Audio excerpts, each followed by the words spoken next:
Mia, please forgive me. I'm so sorry. You're sorry? You're only sorry because you got caught.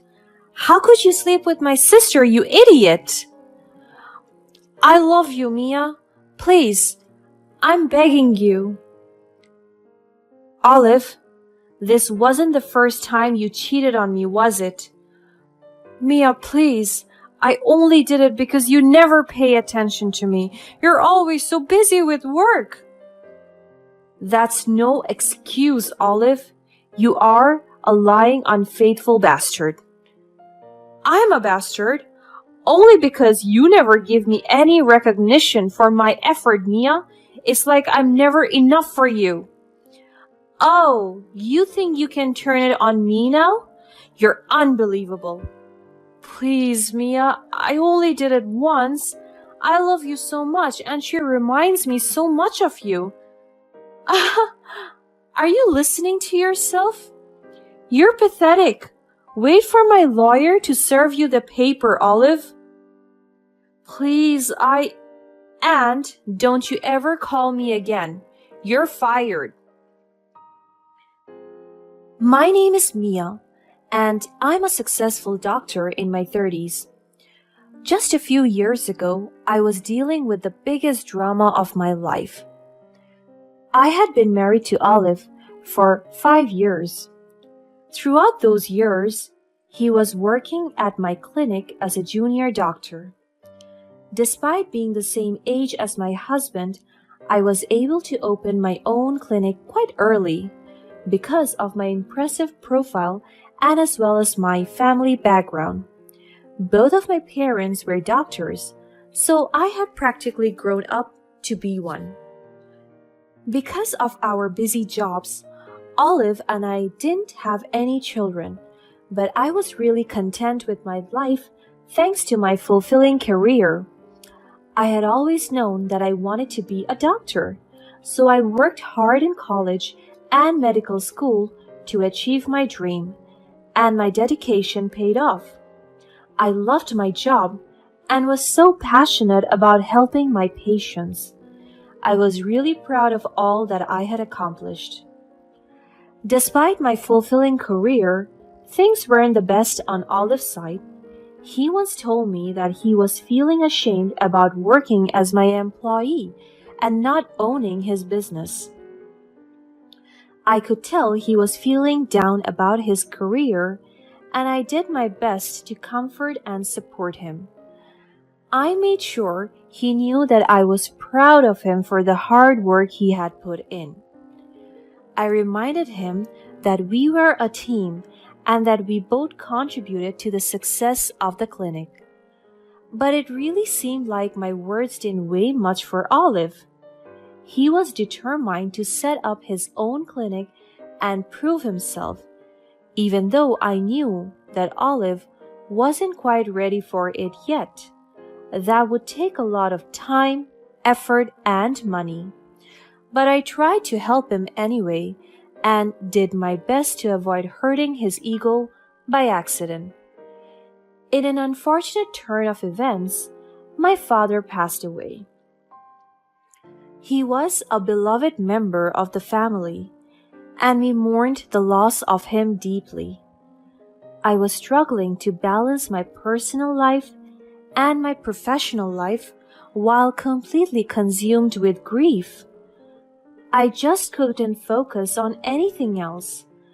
On top of that, I had to take care of the funeral and all the needed procedures for my late father's cremation. Understandably, I couldn't help my husband with his clinic so much.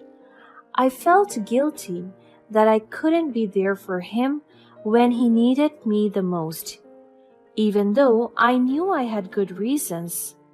Still, it was a difficult time for our relationship, and for the first time in years, I really felt like there was distance between us. As if things were not overwhelming enough, something completely surprising happened not long after my dear father passed away. On the day of his funeral, my long-lost older sister Kelly showed up. I was shocked to see her after all these years. She had left home when she was 15, and despite our best efforts to contact her, she never came back. She kept in touch with some of our family friends, but she completely cut us out, and so her sudden appearance made me suspicious. She had a reputation for dating and marrying wealthy old men, only to leave them the moment they fell ill or went bankrupt. I couldn't help but wonder if she was only back for the inheritance. Because if that was indeed the case, our late father would have been heartbroken. At the ceremony, my mom revealed to me that my dad had actually planned to leave my sister some real estate, but with a condition. He wanted her to go to a rehabilitation center, and if she refused to do so, her properties belonged to me.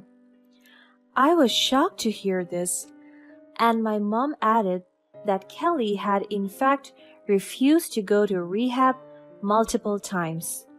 As a result, all of my father's properties became mine. When my sister found out about this, she was enraged. She even caused a scene at my own father's funeral, accusing me of stealing her inheritance. I tried to reason with her and explain the situation, but she refused to listen. Her behavior left me feeling hurt and disappointed. I couldn't believe that she was more concerned about the inheritance than mourning the loss of our father.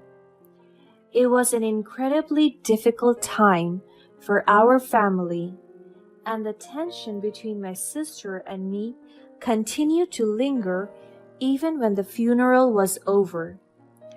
Surprisingly, just a few weeks after that, Kelly came back to apologize for her behavior.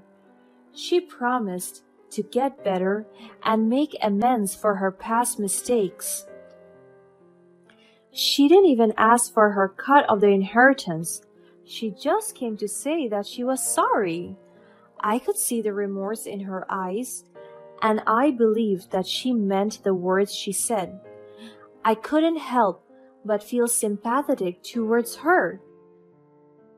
She was my sister, after all. After discussing the matter with my husband, I decided to offer her a helping hand. I knew that my sister had a troubled past, and I didn't want to turn my back on her when she needed me the most. So I offered to let her stay at my place for a short while, until she got herself a job and got back on her feet. Things seemed to be going well for all of us. My relationship with Olive somewhat improved, now that I felt better and could be more present around him. But boy, was I wrong. I really thought things were changing for the better, until one night when I suddenly got up because I heard some very strange sounds.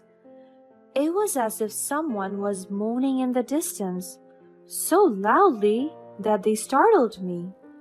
When I turned to my husband, I didn't see him on the bed. I immediately panicked, and my mind went to an incident a few years ago before we were married, when I found out that he was cheating on me. It happened at a house party, and it was just a silly kiss he had with another girl when he was drunk. The girl was wearing a very similar shirt to mine, so I thought it was just an honest mistake. When he begged for my forgiveness, I decided that we could move past it as a couple. But the fear of him cheating again never left my mind. And so when he proposed to me, I asked him to sign a prenup on my terms. he immediately agreed to prove his loyalty. With that in mind, I jumped out of bed and went to the living room. I knew I had to find out where these sounds came from. My heart was beating so fast as I prayed to God that whatever I was hearing had nothing to do with my husband. But the truth was hurtful. As I walked closer, I heard the laughter of my sister coming out of the room. And when I reached the door to the living room, I saw everything with my own eyes. There he was, cuddling my sister right on our sofa. I didn't come any closer to see what was happening because I simply could not. I was physically sick to the bone. I just could not believe the fact that my loving husband was having an affair with my own sister. What kind of sick person would ever do something like that? I had such a hard time wrapping my head around what was happening. I quickly and quietly went back upstairs, where I almost immediately threw up. As soon as I could, I got in my car and left the house. I couldn't bear staying under the same roof with those people for any other second. They seemed to notice that I was awake, but were so drunk on each other that they didn't even know I left. What terrible people they were. I turned off my phone and went to bed. When I woke up the next day, everything felt terrible. My husband had been calling and texting me the whole night, but I didn't want to talk to him at all. I was so disgusted at what I saw that I couldn't bring myself to reason with him. I decided to go to the clinic just to take my mind off that whole messy situation. I wouldn't be able to work, but at least I could stay in my comfort place. When I arrived at the clinic, my assistant told me that someone had been waiting to talk to me. I was surprised to find out that it was not my husband she was talking about. It was Kelly. Kelly, what's going on? Mia, I don't know how to say this, but I need to be honest with you. Olive and I have been in love. That's nonsense. You have known each other for 3 months. You're disgusting to me. I'm sorry, Mia. I know it's hard to hear, but I had to tell you the truth, and there's more. I'm carrying Olive's child. What? How could you do this? I thought we were sisters. I'm sorry, Mia. I never meant to hurt you. Olive and I love each other, and we want to start a family together. Very well then. What? I said, very well then. Do it. Marry him. Have his child. I'm divorcing him tomorrow. He's all yours. I'm sorry. Don't be. Goodbye, Kelly. I was ready to turn away. I didn't want to waste any time on Kelly or Olive anymore, but it seemed like my responses were not satisfying enough to Kelly because she soon let out her real intentions behind those empty apologies. You're acting strong now. What does it feel like to have something taken away from you, huh? What? You heard me. You think you could take away my inheritance? You think you're the favorite child? You think you could have anything you want? Well, I took away your life. Kelly, you're pathetic. What? You are? How dare you talk to me like that? Before you got with my husband, did you ask him about a prenup that we had? What prenup? The one that said if he ever cheats, I'll take all of our joint properties plus $100,000 out of his pocket. He'll be broke, you know. What? You're lying. I am not, Kelly. Olive cheated on me once when we were dating, so before we got married, I made him sign a prenup. He legally signed away his share of whatever we built together if he ever cheated again. And he did, with you. No, you're lying. He loves me. He would never do that to me. He told me he makes so much money. He told me he would take care of me.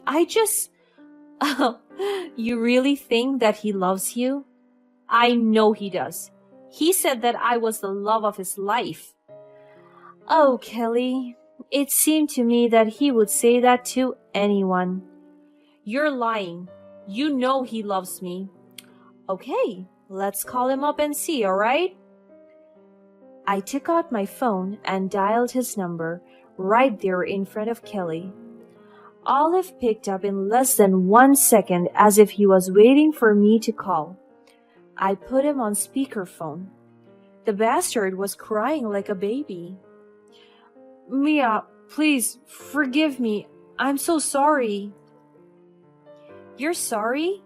You're only sorry because you got caught. How could you sleep with my sister, you idiot? I love you, Mia. Please, I'm begging you. Olive, this wasn't the first time you cheated on me, was it? Mia, please. I only did it because you never pay attention to me. You're always so busy with work. That's no excuse, Olive. You are a lying, unfaithful bastard. I'm a bastard? Only because you never give me any recognition for my effort, Mia. It's like I'm never enough for you. Oh, you think you can turn it on me now? You're unbelievable. Please, Mia, I only did it once. I love you so much. And she reminds me so much of you. Are you listening to yourself? You're pathetic. Wait for my lawyer to serve you the paper, Olive.